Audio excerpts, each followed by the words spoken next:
শ্রমিক সেনাপতি শুভেন্দু হিন্দু হৃদয় সম্রাট আর সুকান্ত মজুমদার তিনি ঠিক কি করছেন বলা খুব মুশকিল। তবে ওরা সবাই স্বপ্ন দেখেন কিন্তু একটাই, বিধানসভায় গেরুয়া ঝড় উঠবে, নবান্ন দখল করবেন শুভেন্দু। কিন্তু ভোর হয়ে যায়, আর সেই ভোর কিন্তু রোজই হচ্ছে। সূর্য ওঠে, স্বপ্নও ভেঙে যায় কারণ দলের ভাঙন আটকানোই যায় না। যেমন ধরুন, ব্যারাকপুর শিল্পাঞ্চলে এখন ভাঙছে গেরুয়া শিবির। অর্জুন সিং এর গড়ে সাংসদদের হাত ধরে তৃণমূলে যোগ দিচ্ছেন অর্জুন ঘনিষ্ঠরাই। সামনে বিধানসভা নির্বাচন, তার আগেই শক্তি বৃদ্ধি করছে তৃণমূল কংগ্রেস। কর্মীদের ধরে রাখতে হিমশিম খাচ্ছে গেরুয়া শিবির।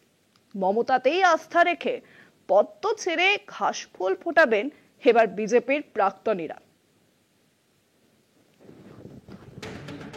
2026 বিধানসভা নির্বাচনের আগে ব্যারাকপুর শিল্পাঞ্চলে শক্তি বাড়াচ্ছে তৃণমূল কংগ্রেস।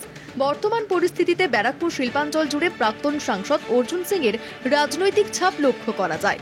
এবার যেন সেই দিকেই নজর বর্তমান সাংসদ পার্থ ভৌমিকের। শনিবার নৈহাটির সমরেশ বসু কক্ষে ঘরোয়া অনুষ্ঠানে উপস্থিত হয়েছিলেন ব্যারাকপুরের সাংসদ পার্থ ভৌমিক সহ আরো অনেক বিশিষ্টজনেরা। সেখানে ভাটপাড়া পুরসভার 7 নম্বর ওয়ার্ডের প্রাক্তন সাংসদ ঘনিষ্ঠ মুকেশ যাদব, আকাশ সাউ ও তার সঙ্গীরা বিজেপি ছেড়ে যোগ দিলেন তৃণমূল কংগ্রেসে।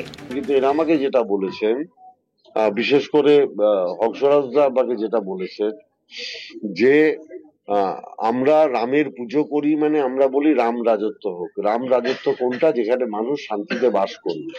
তাহলে যার নেতৃত্বে বাংলার বুকে রাম রাজত্ব প্রতিষ্ঠিত হয়েছে, শান্তির বাতাবরণ প্রতিষ্ঠিত হয়েছে, আমি সেই দলটাই করতে চাই।